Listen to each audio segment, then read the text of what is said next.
Within the synopsis trends, we're going to talk more specifically about the band power trend analyzer and the power ratio trend analyzer. And we'll talk about the technical details, some clinical applications, and some examples. So we'll start with the band power analyzer. The band power analyzer is a measure of power over a specific selected frequency. So you actually choose which frequencies you're interested in.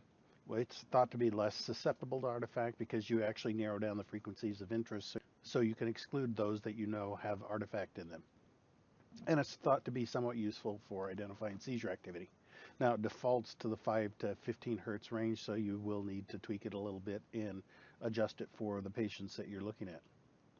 If we look at band power, it's not quite like the envelope where we are getting a measure of all of the activity in particular waveform.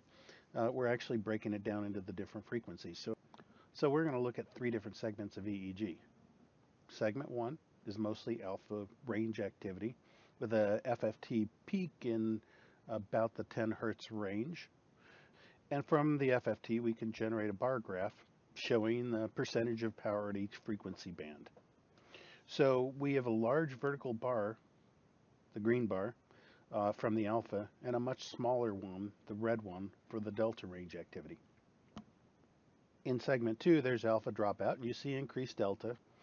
So 2 peaks emerge in the FFT, corresponding to changes in the FFT spectrum and in the larger vertical delta bar and the smaller alpha bar. And then finally in segment 3, we see almost no alpha and significant amounts of delta range activity, which is reflected in both the frequency spectra and the vertical band power bar. So for this, what I've done is I've broken out the different frequency bands. And as we stack this up, we get a time sequence of the alpha power bands. We could also do a time sequence of the delta power bands. The band power is calculated based on a defined band of frequencies.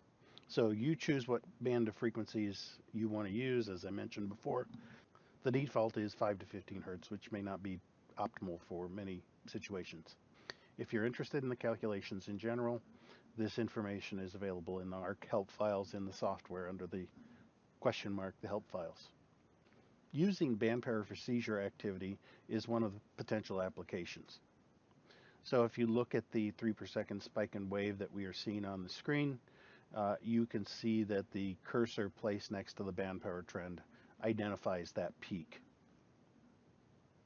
There are several other peaks, and that allows you to count through and get a good idea during this period of time of how many peaks there are.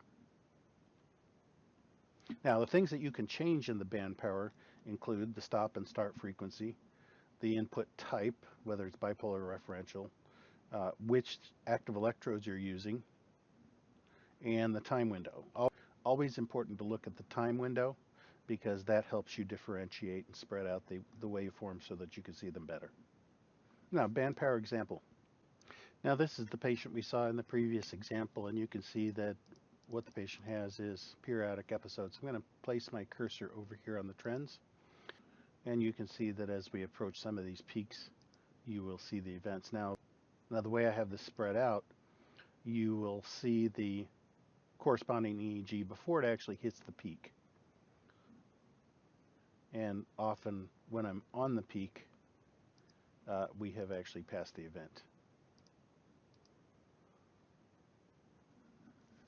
Now, I don't find the band power trend to be the ideal trend for identifying seizure type events, but it's another tool in your arsenal.